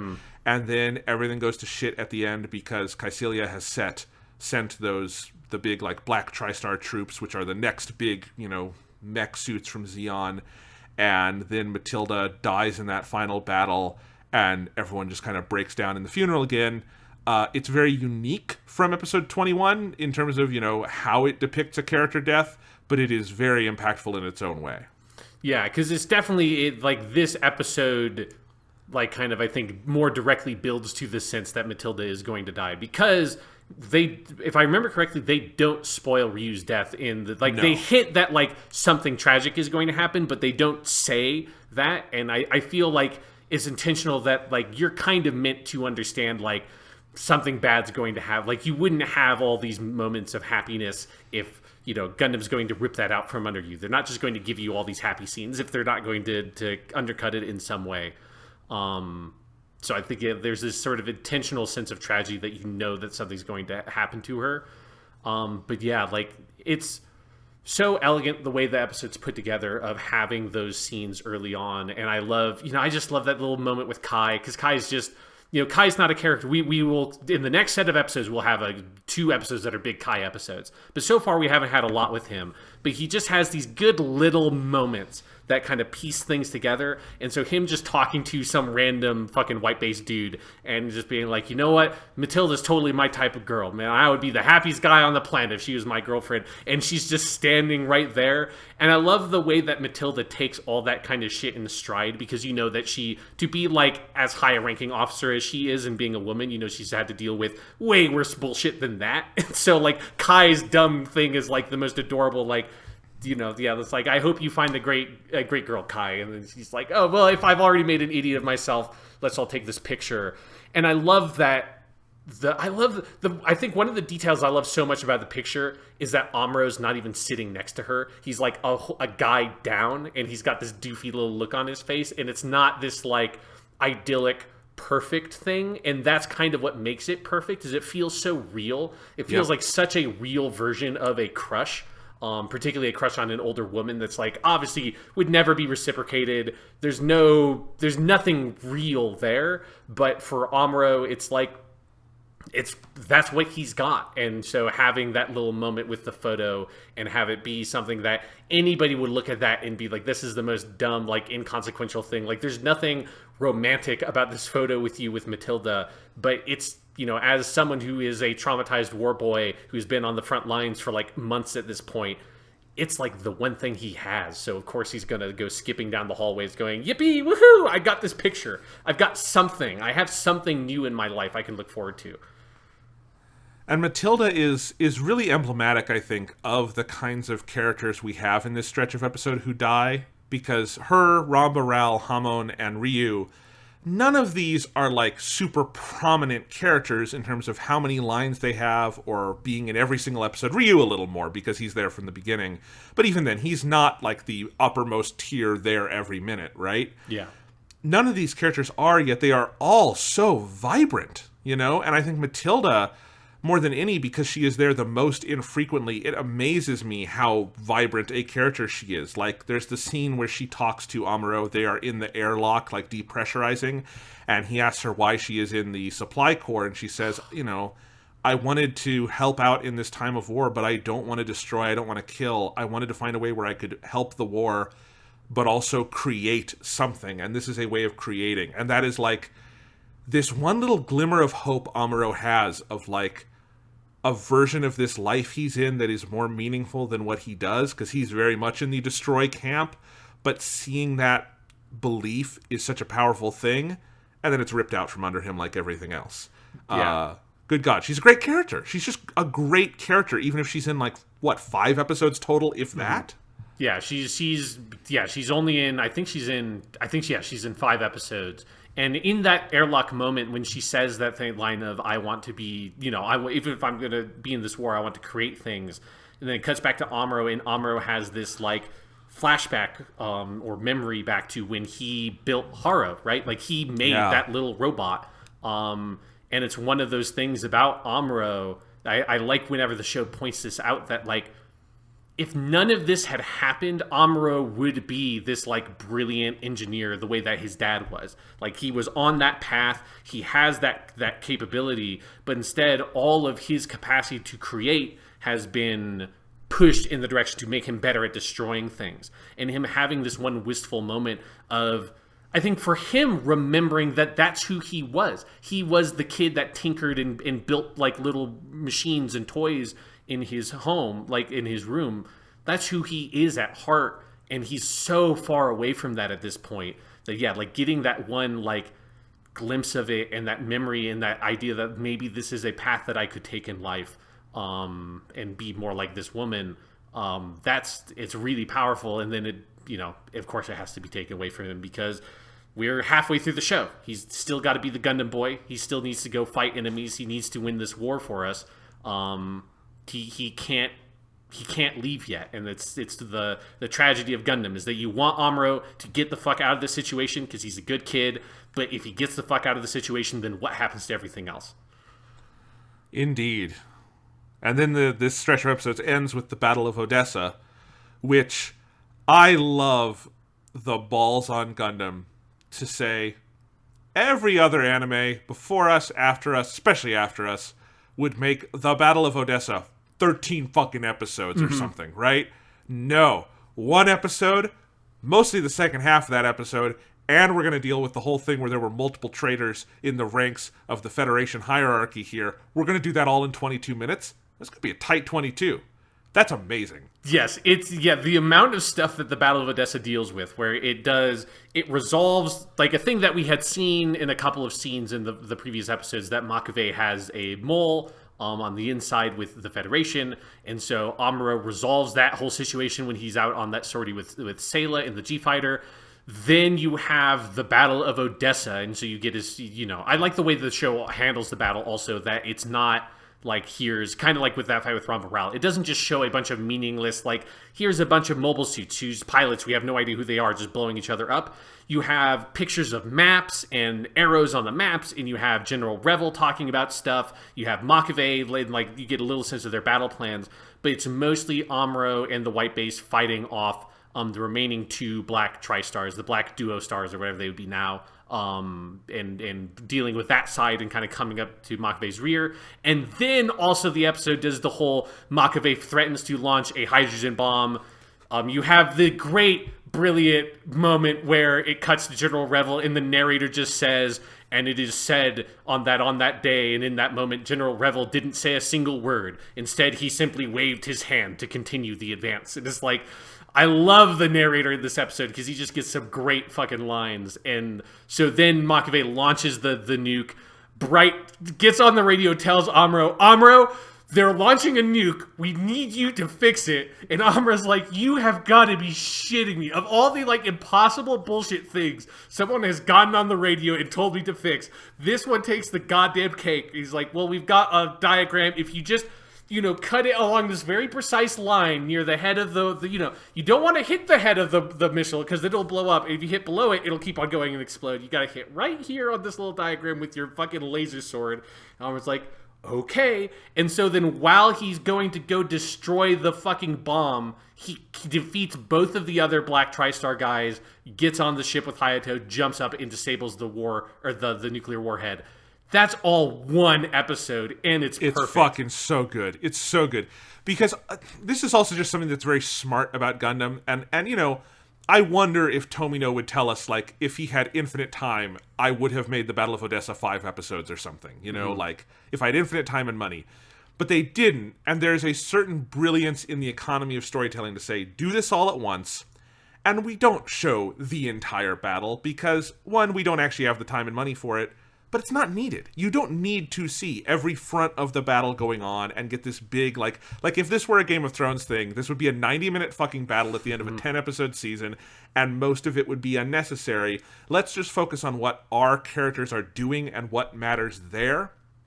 And there's so much good stuff. And yes, the cherry on top of this entire, 12-episode run we're talking about today being Oh, fuck. M'quve is a sore loser. He's launched a hydrogen bomb. Did you get the diagram, Amuro? Just cut along the dotted line. Like he's building furniture. And he has to defeat 2 black Tri-Stars on the way. You really get the feeling like, okay, Amuro has leveled the fuck up by the end of this run. It feels like a video game thing of like, it's like Dark Souls. These guys were giving me so much trouble when I went through this area the first time, and now I'm just cutting them down. And oh, fucking hydrogen bomb? That would not be in Dark Souls, I guess. But if it was, I just cut across the dotted line. It is good. And we're not even talking about all the cool stuff with the G parts, the G fighter parts. And I love that Sayla and Amuro become a fighting unit at this point in the show, because Amuro is usually in the Gundam alone, and I think having like a co-pilot there is such a cool dynamic. It's there's a lot of sad stuff in these episodes. We shouldn't forget there's also a lot of fucking cool badass stuff, because that's what Gundam is also. Yeah, since we ended the last stretch of episodes on like the saddest episode of Gundam ever with Coming Home, I thought like it's nice that we get to end on one where the last shot of this is not like Amuro's mom like crumpled to the ground crying because her precious boy has decided to go off to war and kill people. Instead, it's like all of the Federation people together, and Amuro meets Revel face to face, and the last shot is he shakes General Revel's hand, and it's like we have a victory for this day. Yeah, it is nice to, because the content of the middle of the stretch of episodes is so dark and it's such a downer because so many good people die, to then end on this kind of up note, I think is really important for like the pacing and tone of the show. And I just like that they get to, you know, the white base has gotten the shit kicked out of them in this stretch of episodes. Like they were boarded by Ramba Ral, and that's something we didn't really talk about much, was that sense of like how vulnerable they are to that, of like you just have, it's not many named characters, like that's where Ryu gets injured, but it's a lot of just sort of like random white base crew just get killed. And there's just that sense of like, oh, like seeing people in the white base uniform getting gunned down by guys in assault rifles is a shocking thing to see. So they lose all those people.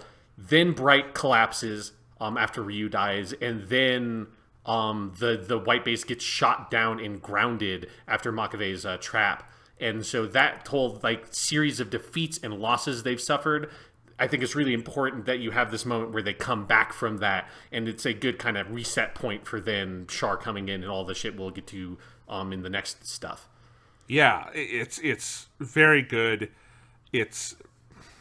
But I also think there's this sense of, especially if you kind of binge the episodes like I did near the end, like the victory at the Battle of Odessa, which I do like. They in that episode, again, it's only 22 minutes, but it does a great job of making you feel like this is one of those battles that will be big in recorded history of this universe, right? Like it'll be like like a Gettysburg or something for this conflict, is like the Battle of Odessa, and the white base was instrumental in winning this battle, and Amuro Ray's name would probably be recorded because he cut across the dotted line on the nuke. But there is this also kind of, because we know all the things that led up to it, there's this kind of hollow sense where like it ends with he's shaking Revel Shogun's hand, but what does it all mean? And I feel like the episode lingers on it for a little bit, not just to be like they won, but like it's not the throne room at the end of Star Wars, you know? No. It's very much like, boy, and then you start to think of any major battle you've heard of in history. Well, what did it take to get all those soldiers there? And what was the cost along the way? And, you know, as always, there's no single pure emotions in Gundam, right?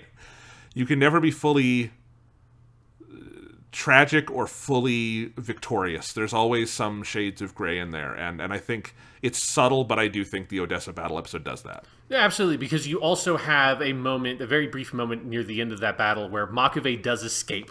So M'quve lives on to have we will see more of M'quve. In fact, yes, the next stretch of episodes that deals with M'quve and has one of my other most favorite episodes, and we'll talk about that when we get to it. So M'quve lives on to fight another day.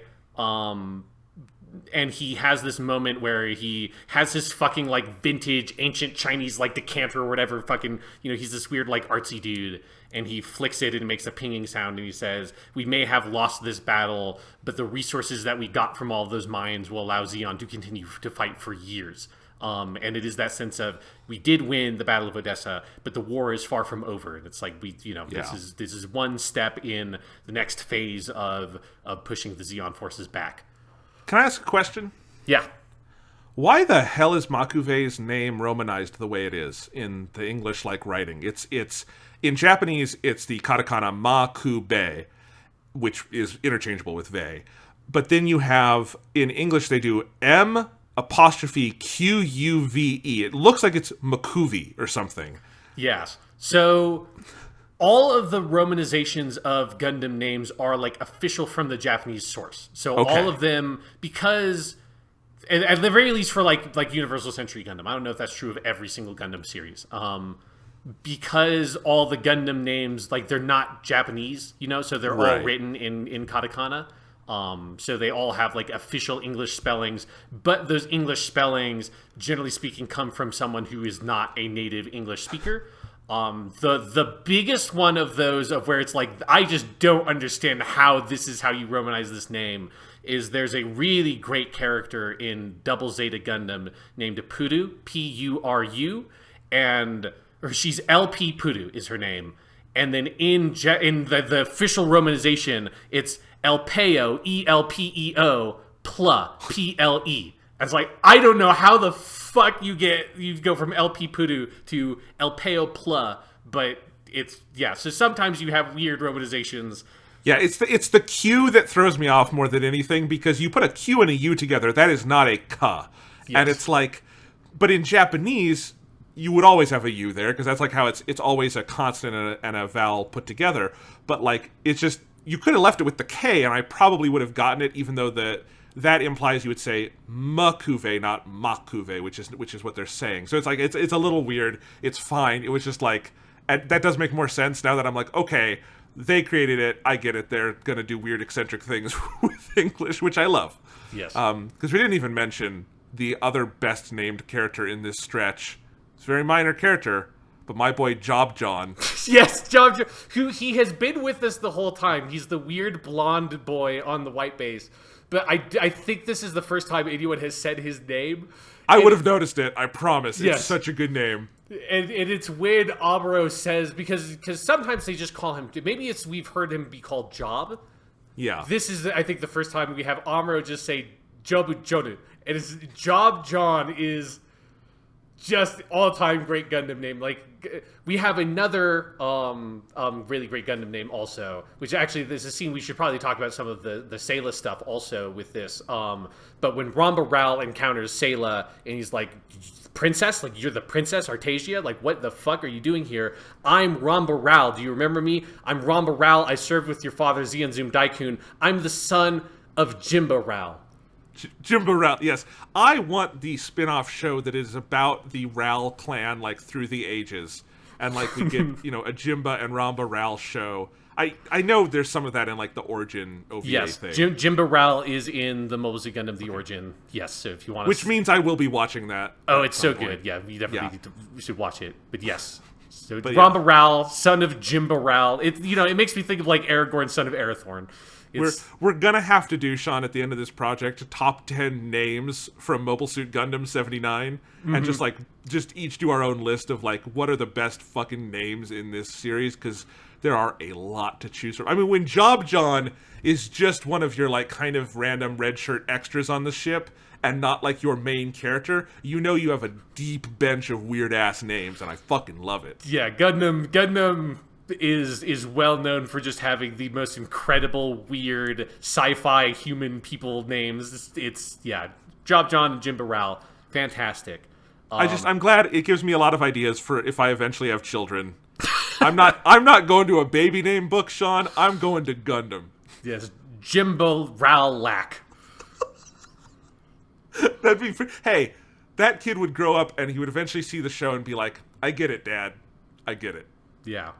So the couple of things to hit on, let's talk about the Sayla stuff a little bit, because we have that episode, Sayla's Agony, where Sayla leaves the white base because she wants to talk to one of the Zeon soldiers to figure out what's going on with Char, and then later when Ramba Ral boards the ship. He sees Sayla and calls her princess in Artesia and says that he used to serve under her father Zeon Zum Daikun. So how are you feeling? How are you putting pieces together? I'm in a holding pattern on Sayla because I really like that episode because it revolves around the chef is out of salt and they have to find a saline lake to no other show would think of that as a plot. It's fully like, of course they would have to deal with that, right? Yes. Like that feels so authentic to like an actual like kind of naval scenario, like no other show except like if it were based on, again, I reference this all the time, like the Master and Commander series by Patrick O'Brien. Like if you're on a fucking ship on the high seas, you'd have to worry about that. But I love that. But then yes, Sayla does this weird thing. It doesn't come up again much outside of the moment with Ramba Ral. So like with her moment with Char, I'm kind of like waiting to try to see like, okay, clearly she is related to Char. Clearly Char is a person of importance beyond what we have glimpsed so far. But I do not fully know the picture yet, so I'm kind of just waiting with bated breath, I will say, because I'm very excited to see how it all puts together. Because at this point, Sayla is one of my favorite characters on the ship, and Char is fucking Char, so I'm very excited to see where it all goes together. I'm also thinking Char's last name, Oznobble, or whatever it is. Yes. Might be a front. Maybe that's not his actual name. I don't know. I don't know. Yeah, maybe Char's not Char. Who knows? We shall see. But yes, Princess Artesia. Very interesting to me. I assume we will learn more by the next episode. Yes. No, there's going to be a lot of... I will just say, Jonathan, the next stretch of episodes ends on an episode titled Char and Sayla. So I think, spoilers, we're going to find out more about Char and Sayla within the next stretch of episodes. Yes. I think that probably makes this a good place to maybe leave off, because that's as good a preview of next time as we're going to get. Yes. So... any other last thoughts on Gundam in this stretch of episodes before we sign out, Jonathan? This show makes me sad. This show makes me happy. This show makes me feel a lot of things. And sometimes I just put on the theme song and listen to it because it gets me pumped. Yes, I think it is definitely a show that puts you through a lot of emotions. This stretch of episodes in particular does that. But we're going to see my boy Char again, and I really want to go watch more Gundam, Sean. Yes. So we will go do that, Jonathan. So for next part 4, we are going to be watching episodes 26 to 38. So again, that ends on the episode Char and Sayla. So if you've got like different numbering because of the Blu-rays, then that skips episode 15. Keep all that in mind that we're ending on Char and Sayla. Lots of really cool stuff to look forward to. I'm looking at when I made these lists of episodes, like in my notes, I just kind of put bullet points of what happened in those episodes to kind of help me put it together. And there's some really good fucking shit to look forward to. So Char's coming back to get some good Kai stuff. Just lots of cool stuff to look forward to. And that's going to be the last one that is a huge chunk of episodes, because after that we will do the last 5 episodes as part 5. So we're over halfway through, Jonathan, at this point. We've covered a lot. I'm really, really looking forward to talking about more of this and covering some of the stuff that happens for the rest of the show, because it just keeps on getting better. It's so good. I am so excited. I'm excited to talk about it with you. I'm going to go watch some more Gundam. So am I, Jonathan. And we'll have to always ask ourselves this question. Will you be able to survive?